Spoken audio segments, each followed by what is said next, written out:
session is very interesting to me, and it should be of interest to almost every library that's out there, because the changes that OCLC is looking at doing will affect almost every library. Definitely in the United States, but most likely more and more libraries globally as well. So what we have here are three of the people that are responsible for some of those changes you're going to be seeing. So the trio that we have here, let me introduce each of them, starting with the last presenter first. So we have Haney Elamari. He's a software engineer for OCLC. Then we have Bob Robertson Boyd. He's a senior product analyst. And our first speaker, who's going to kick off this session, is Aaron Gansey. He's an experienced designer. And don't you wish you had that title? Isn't that great?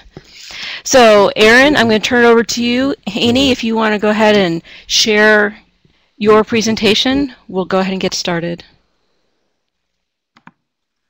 Okay, thank you, Christine. Welcome to our session. As she mentioned, my name is Aaron Gansey. I'm a user experience designer, also working in the user interface design, the visual design, for a variety of products at OCLC. I'm also an assistant professor of visual communication design in Indianapolis at IUPUI.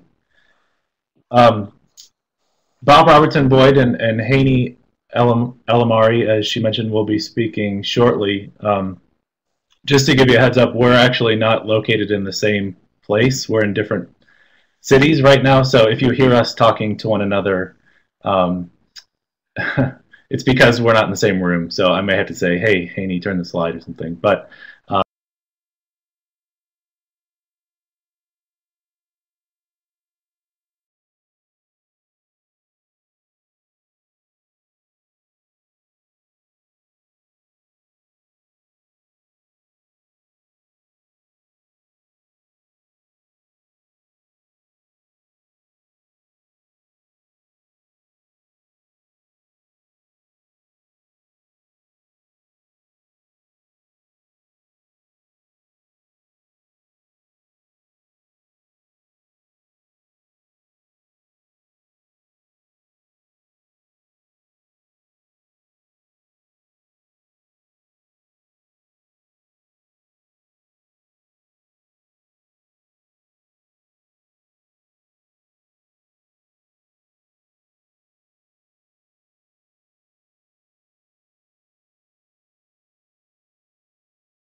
we should be good to go. So today we're going to talk about our next iteration of First Search and the process that we've gone through in designing and building this updated service. There's three of us that are presenting today, and we felt that it was important for the three of us specifically to present because it shows our united front in building a team of the user's voice through design, the business goals of OCLC, and also the development technical considerations to make a forward-thinking product. So we all bring something very specific to the table on this project, and hopefully you'll see at the end of this presentation how we're all sort of working together in a unified way to achieve that. So we're going to talk a little bit about user goals and what that means. We're going to talk about business goals, and then we're going to move into development and circle back to UI, just to give you a brief overview of what's going to happen. So we basically subscribe to this philosophy that our technology is based on our business needs, and our business needs are based on our user needs. And it's important to make that distinction, I think. For us, we've made a decision to very purposefully think about our users being librarians and library staff and library patrons. We've been paying very careful attention to what they need out of the next iteration of First Search. So, Haney, could you go to the next one? So I wanted to briefly talk about what I mean when I say user needs and how we get that type of data. So we do quite a bit of user research on the front end. So a lot of these things have been going on all the way back to 2010. Most of them happening within the last year, but several dating previous to that. But we have a lot of methods that we use to understand our users and what they need. This helps us set up sort of a roadmap for how to move forward in the product in the long haul. So we use things like log analysis, where we're looking at the actual usage analytics statistics of how people what people are doing with the existing product. We have the benefit of analyzing the existing product because the product exists already. So we can look at things like that. We also do quite a bit of preliminary interviews with those users, asking them, trying to identify requirements that library staff need for discovery in the future, understanding graduate student and faculty tasks around First Search, and then even looking at things like concerns of tasks with public libraries and academic libraries separately. It helps us build, interviews help us build sort of a persona, a very high-level view of our users so that we can design specifically for them. Once we have an idea of where we think we need to go based on what they're telling us, we start to prototype in design, and the prototypes usually go through some testing. So we have critique sessions, we have groups of libraries that give us feedback once we've designed something. We're trying to see if our design is working as we're intending it to.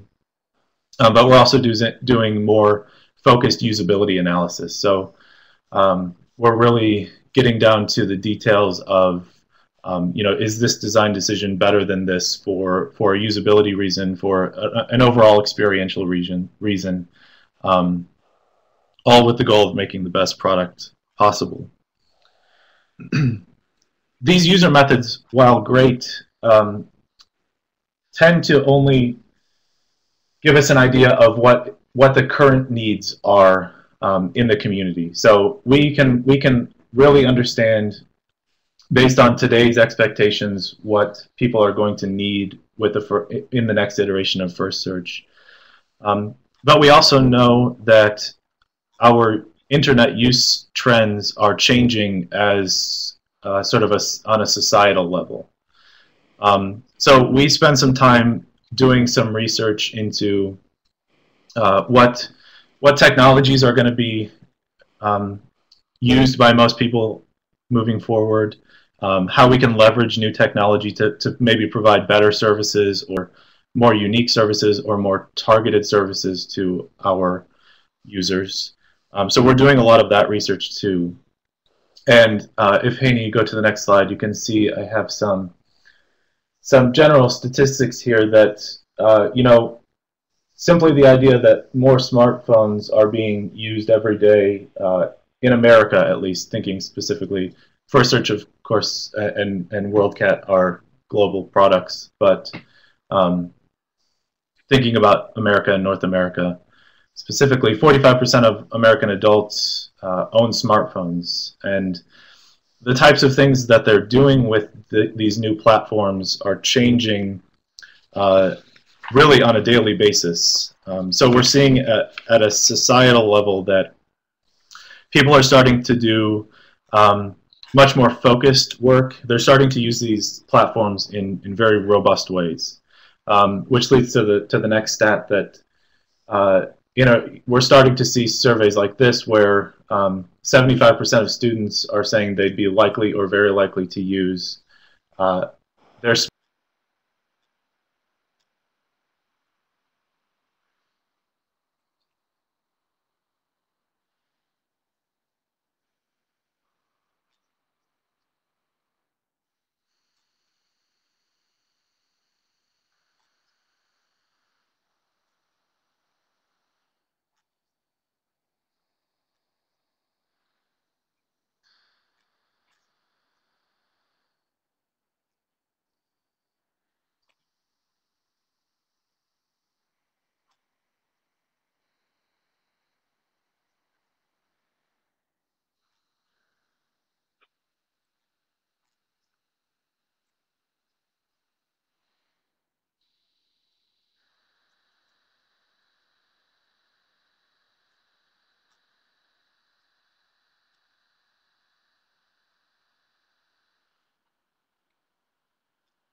Thanks, Aaron.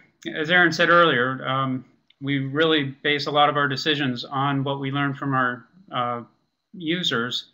We're focused, what we're talking about today and what my group has been looking at for the last couple of years is first search replacement. And we know who our users are, as Aaron had mentioned. We've had this product out for a while.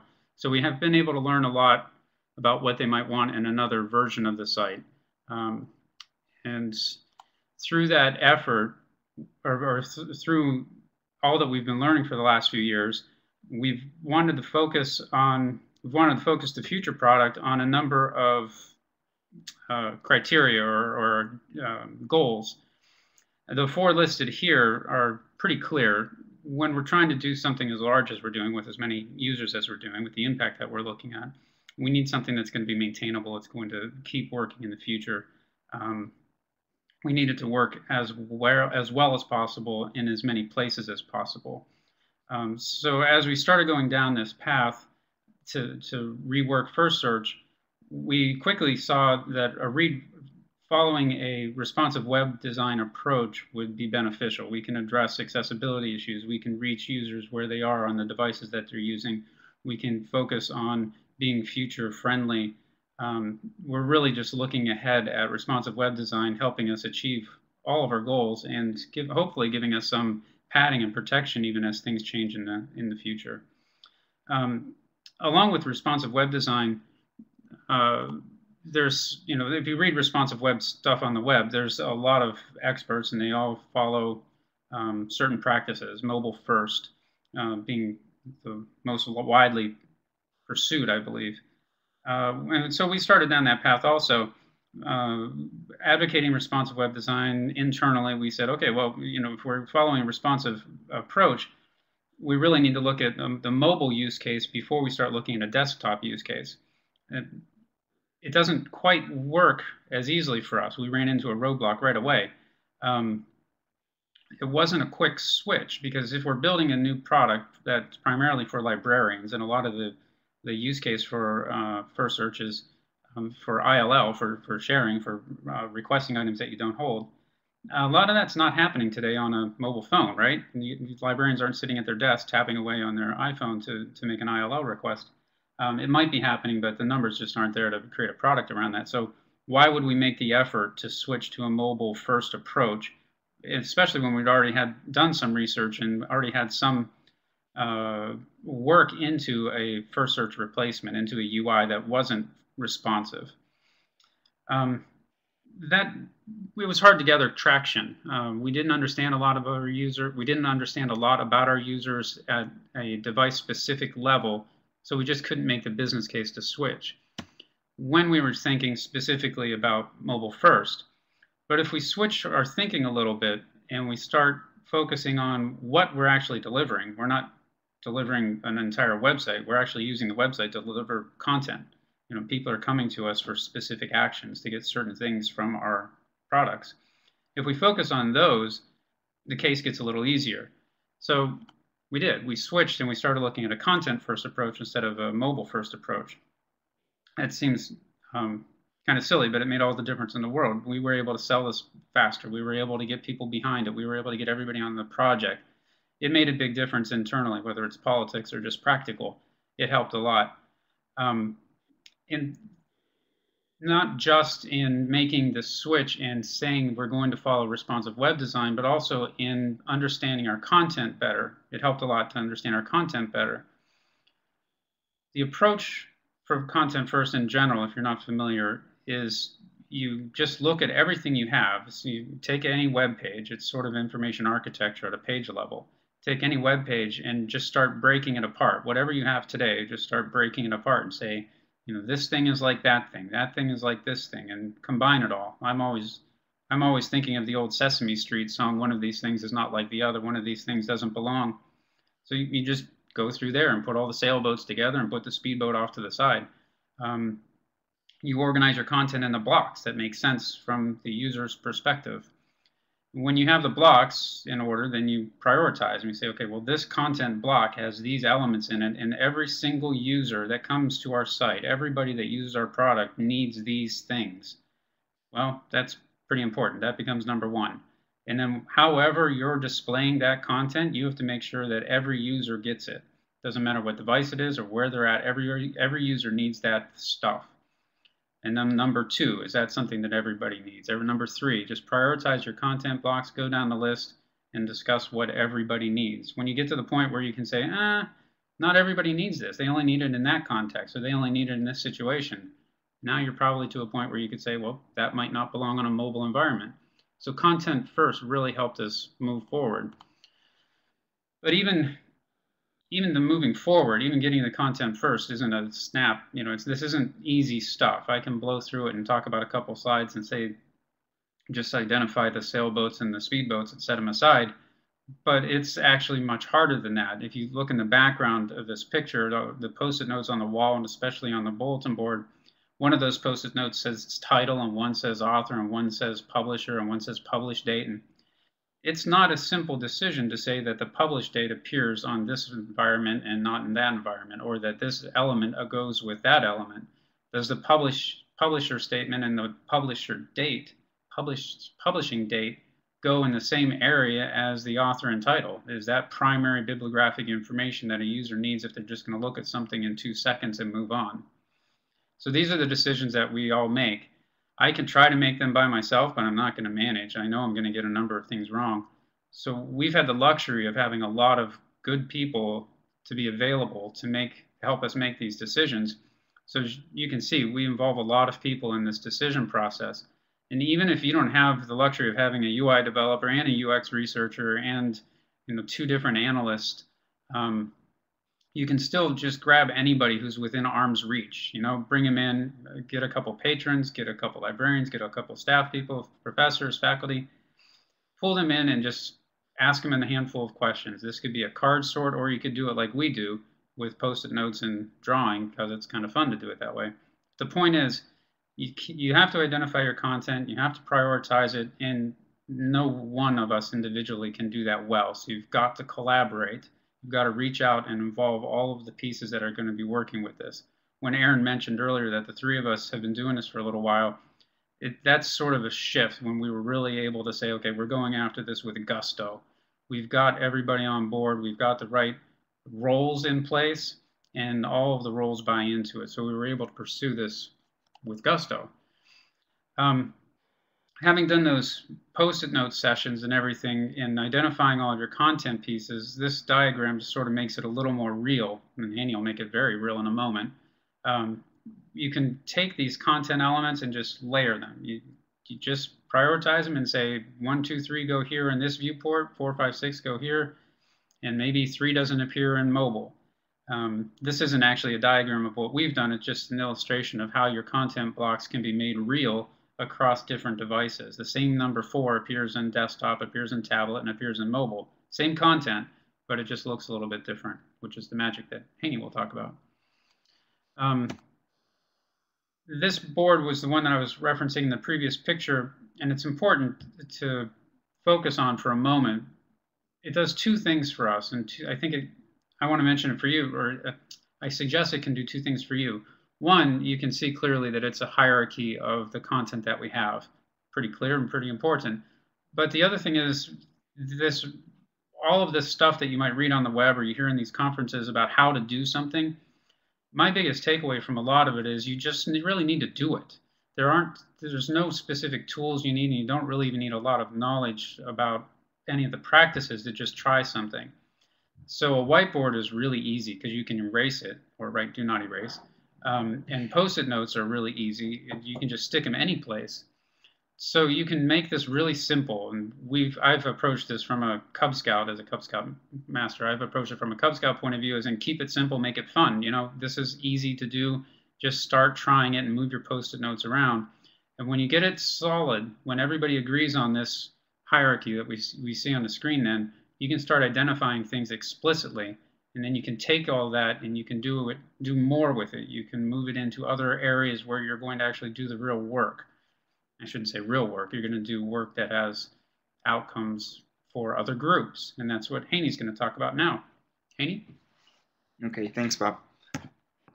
So I'm going to be walking you through slightly more technical stuff as it pertains to our development process. So basically, we're going to be covering 4 main areas here when it comes to development. The first area is a semantic structure, or the semantic HTML. The second area is going to be accessibility and how we actually bake that into our workflow from the beginning. And then the third area is going to be progressive enhancement, and how it's really important in general to take a progressive enhancement approach.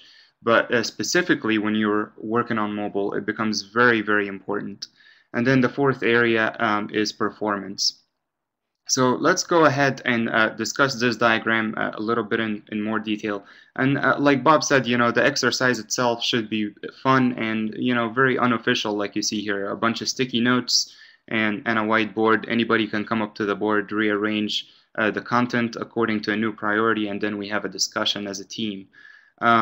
So you might not see exactly what the pieces of data say, but what you might be able to gather from it is that we actually annotate the data according to their semantic meaning, something I actually like to call content interrogation. So you ask the pieces of data, what do you best map to in the HTML spec? So right here we have a page title, and it's annotated as an H1 tag because it's a top-level heading. And then this other block is annotated with the H2, which is a second-level heading, and so on and so forth. But beyond just the basic tags, we also heavily utilize the HTML5 new semantic tags like the header tag, the footer tag, the section tag, and all of that really provides much better context to the user and search engines at the same time. And from a development process, it also makes the code much more organized than if you were just to use a bunch of div tags to lay out your page. Now, everything within a header tag, is considered part of the header. Everything within a nav tag or navigation tag is part of navigation. So it really makes things a lot cleaner. And then another thing that we do also in the annotation process is that we bake in what's known as ARIA roles, and ARIA here stands for Accessible Rich Internet Applications. And that, obviously accessibility is really important. So for us, it was a huge win to bake that in from the very beginning of the process before you even jump into design, rather than, keeping that as an afterthought. And then, one of the things that we're also really excited about is that we started having discussions with our data architecture group about including things in our workflow like linked data and schema.org to provide better context to search engines. And while we're all in the same meeting, we actually, another parallel that happens is that we design this content diagram visually or digitally, and that's what I'm going to jump to next. And then we'll start discussing some of the content blocks on there. So one thing that I wanted to mention is that we're also going to be including a demo, and the demo is going to be of one of our search results page, and this is the content diagram for this particular page. And one thing I want to note here is this block, the context of page object. This actually became very important, and it became one of the default objects in our content sessions. And what we hope to be doing with this block or this object is we want to tell the users where they're coming from, where they're currently at in our application, and possibly where they might navigate to next within our application. And obviously it changes, from page to page or from workflow to workflow. And as you can see here, since this is a search results page, we include things like the page title, the total number of results that were returned for a given search query. And as we scroll through the data, you see that we have a result set object that contains items, and each item has bib data like item title, authors, format, etc. And then each one of these items have a block of actions that you can take on the item, like getting full text, viewing other editions, finding holdings, and things like that. And I'm not going to go through everything here, but one thing that I want you to note is that notice how the result set object was prioritized higher than the facets object right here. And that is because we are on a brief or on a search results page. The most important information to the user are the search results. And the facets are sort of complementary information to the search results. So it makes logical sense to include the facets right after the result set. And believe it or not, actually this diagram, if I just zoom out a little bit, believe it or not, this diagram actually ends up becoming our semantic markup. So you hand this diagram off to one of the developers who are involved in the process, and they immediately know what to do next. So, and to prove this, let's go ahead and jump onto the interface. And I am right here sitting at the interface, and I have CSS turned off. So this is basically the semantic dump of our application. Obviously, it doesn't look very appealing at this level, but it's still functional, it's still usable, and this is what we're shooting for. So as you can see, this is the context of page object that we saw initially. You see the number of results that were returned for the query term dog. And then right after, you see the brief results themselves, and you can scroll through the data, and if I scroll some more, you notice that we have this search facets that we saw in the content diagram. So the content diagram maps directly to the HTML structure, and it's very important to start with a semantic structure. So from here, after we're done with the content diagram and the semantic structure, we typically sketch the different experiences as a team, and I'm going to show you here what we mean by that. So we jump onto the smartphone layout first because it poses the most limitations, and limitations are actually good because they force you to provide a much cleaner, a much more structured user experience. So like you see, we also annotate the different objects on the UI layer itself, and we document them, and then in certain cases we provide different states for the same viewport. For example, what we're seeing right here is the filters or the facets expanded, and we'll see how that maps directly in the demo in just 1 second. And after you're done with the smartphone sketching session, we jump into the tablet sketching session. They usually happen within the same meeting, but by the time you move on to tablet, things just start falling into place and they become very easy. And if we scroll some more, now we're starting to see the desktop experience. So now let's go ahead and take a look at at our application when things like CSS is turned on.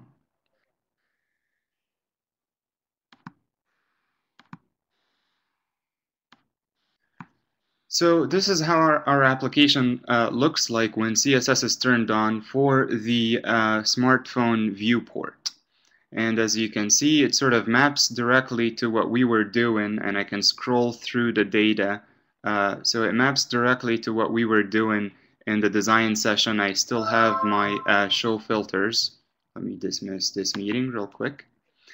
I have my show filters, show height filters, and you know, I can click on this link to go to, whoops, apparently go to a 404 page. In this case, let me try a different record. Apparently there is something not happening here.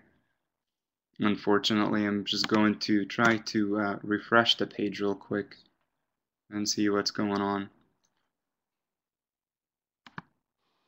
And there we go. I'm not sure what that was all about, but now we're getting to the detailed record page, and then we're getting to the library holdings.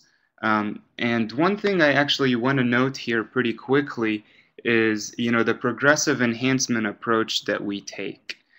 So progressive enhancement basically ensures that you start really, really simple, and then as you detect more advanced capabilities in the browser, you layer in more enhancements. So one part of progressive enhancement here is that we're using a very basic building block of the web, right? We're using a hyperlink, and a hyperlink can get us anywhere, whether you're on a smartphone, a dumb phone, a screen reader. It can really get you anywhere, and it's, like I said, it's one of the basic building blocks of the web. And another thing, you know, another part of progressive enhancement is, you know, using CSS3 media queries in a progressive manner. So what do we mean by that? So let's talk a little bit about IE8 and IE7, the browsers that all developers love. So basically, CSS3 is not supported in IE8 and IE7. So how do you use now media queries? That's part of the CSS3 spec. Well, the answer is you include your mobile style sheet as the default style sheet. So that way it becomes supported in browsers like IE8 and IE7. And as you expand to other browsers, then, you know, the CSS media queries will be supported, and they will kick in for, you know, experiences like tablet and desktop. So now let's go ahead and expand this view a little bit to something like a, you know, like a tablet experience, for instance, and start seeing that now we're actually not displaying, you know, the hyperlink anymore, but instead we are displaying these clickable divs. So, and notice here the actual the attention to detail when it comes to designing for something like tablet. You want your target areas to be large enough and comfortable enough for the user to tap on. So now let's see what actually happens here. So I click on this record, and now I'm getting this nice smooth animation and transition with this panel that jumps into place, and I can view things like the holdings, the library holdings for this specific item. I can go to another record and load the appropriate data for this other record. And again, another part of progressive enhancement here is using CSS3 animations and transitions. So the show hide animations and transitions in CSS3, basically when you go to browsers like, again, IE8 and IE7, they're not supported, but instead you will get the show hide action. So with progressive enhancement, we really make sure that we have our feet on a firm ground and then be constantly forward looking. So now let's talk a little bit about performance and, you know, some performance elements in the interface. And I still want to, you know, pick on CSS3 a little bit here some more. So with CSS3, you can actually include things like hardware acceleration. So you can ask the device, whether it's a smartphone or tablet, to actually start kicking in things like hardware acceleration, so you get much more of a native smartphone app or a native tablet app experience on a mobile web interface with responsive web design. So, definitely it's much better to use CSS3 for animations and transitions, because you don't need, the bloated JavaScript of doing the animations and transitions, because they become very choppy. Another thing that we also do right here, if you notice, if I just collapse this panel, notice that we have included very minimal bib data up front for this page, and we're only loading 10 records at a time at the beginning. So this was the data that came out of like user research and usability, and we've determined that these are the items, or this is the data that is good enough for the user to actually identify the specific item and would allow them to dig in more and include more information. So again, that affects our page load time, right? We want things to load pretty quickly up front. And then some part of progressive enhancement, which is called progressive data loading, is that you click on any of these records and then you immediately load the data on demand, so you're not bloating the interface again, and then you're swapping in and out of the data using progressive data loading. And in this case, to get a bit more technical, we're actually using Ajax to load in the very same view that you saw on the mobile device to getting the detailed record. And then one thing that I want to touch upon pretty quickly is the library holdings section right here. Right now, our location is set to the OSU, Ohio State University location, which is in Columbus, Ohio. Now, if I want to get holdings closer to Dayton, Ohio, for example, all I need to do is just do Dayton, Ohio, and then change my location information. And then now I'm starting to actually get data closer to Dayton, or library holdings for the specific item closer to Dayton. So as you can see from the interface here, all we're doing, I guess the takeaway is progressive enhancement. It really allows you to start really simple, and it allows you to expand on what you currently have. So with this, I'm going to switch things back to Aaron, and he is going to wrap things up for us. Okay, thanks, Haney. Sorry, Aaron, I need to get you the diagram that you need. Okay. Yep, perfect. So as Haney mentioned, the content diagram is important for all of us, and even the visual design layer. So the content, one of the nice things about the way that we have done this is the content is actually becomes detached from the UI, meaning that the content can live on its own, and the UI is only there to amplify the user's ability to access and utilize that content.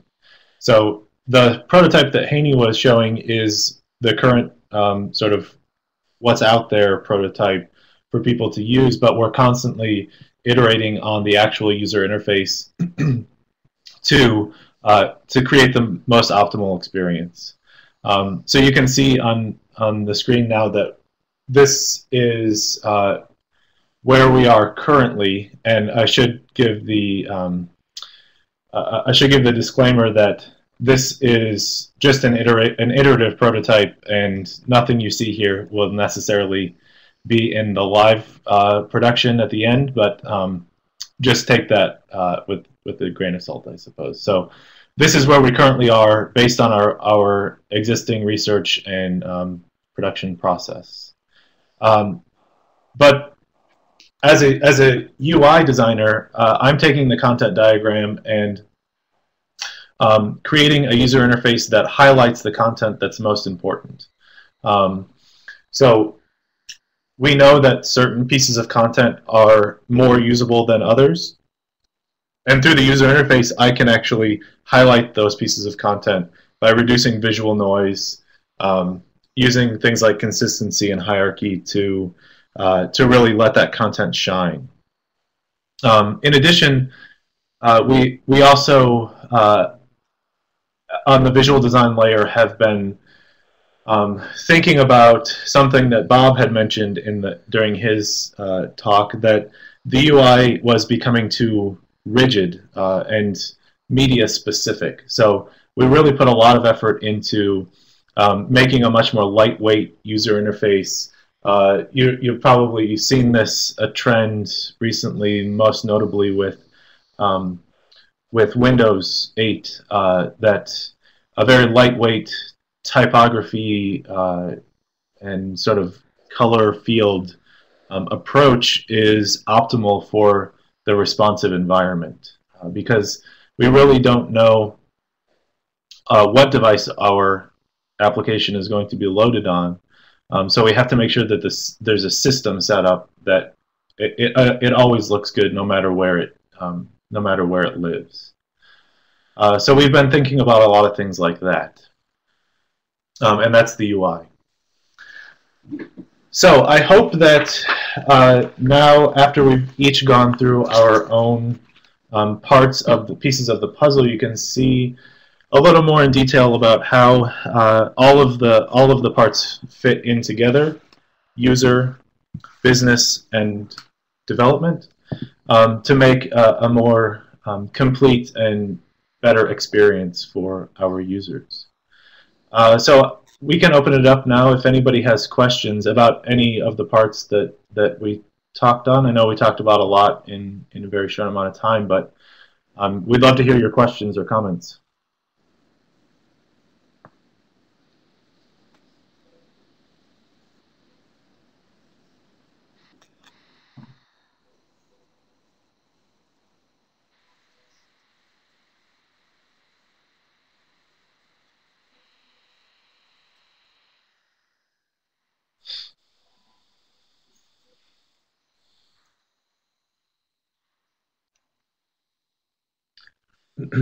How do we make the visual design responsive? Vanessa is asking how to make the... the way that we plan it's all in the sort of planning of the visual design. So it's really setting up a library of elements, visual elements, that can be applied to pieces of content throughout. So it's systems level visual design thinking, making sure that anything that could be in any one of the UIs is consistent, and that it feels like the same product no matter what device it's loaded on. Right, and I want to also expand a little bit on that, Aaron, from a slightly technical point of view. So with media queries, you have three tenets in media queries or responsive web design. You have something called fluid grids, and you have obviously the media query itself, and then fluid images. And we make things responsive by designing for a specific grid. Like saying this block of elements will take 3 columns out of, let's say, 12 columns. And then we translate things from a much more fixed measurements into a more of a percentage or more of a fluid layout. So as you expand and collapse the interface, it sort of flows nicely, in the browser, or depending on the mobile device resolution. So media queries basically work by targeting specific resolutions.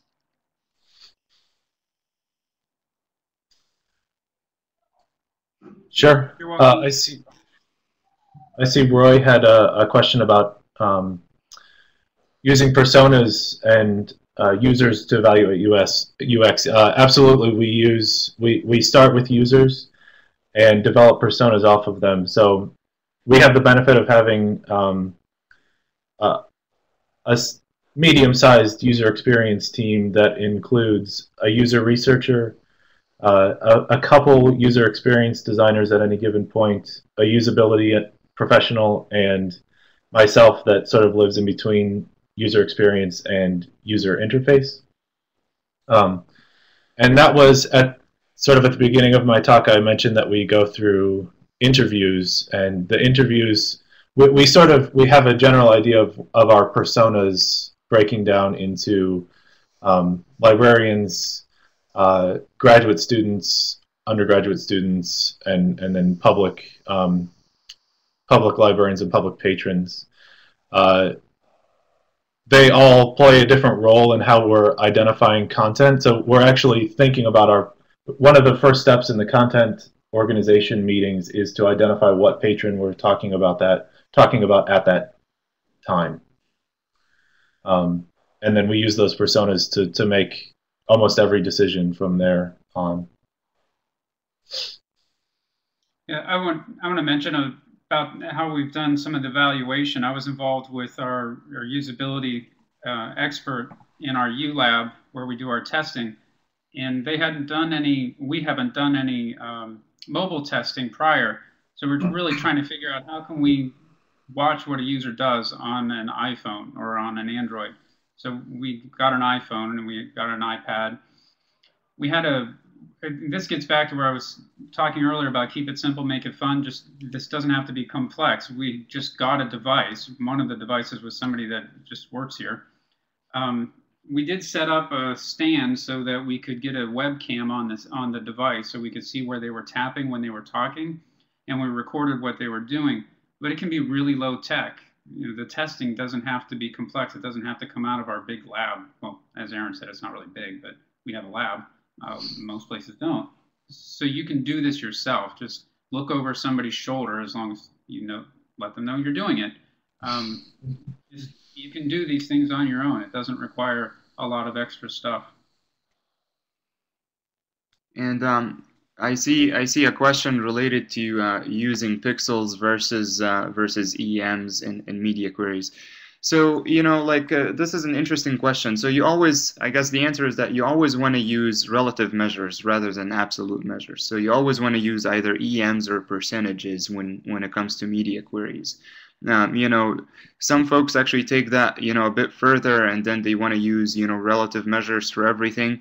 I don't find that necessary. So for instance, my rule is anything that affects the width of the screen, you always want to use a relative measure like EM or percentage. If something affects the height of the screen, then it's not a big deal. You can use pixels, to set the height. But absolutely, you wanna be as relative as you can possibly be when you're talking about media queries. So the way that the system that Haney and I have developed, me being the primary visual designer and him being the... I'm sorry? Oh. Haney being the sort of translation into development. Okay. I work in pixels primarily, and then he translates it based on his whatever algorithm he has to turn the responsive dimensions into responsive dimensions.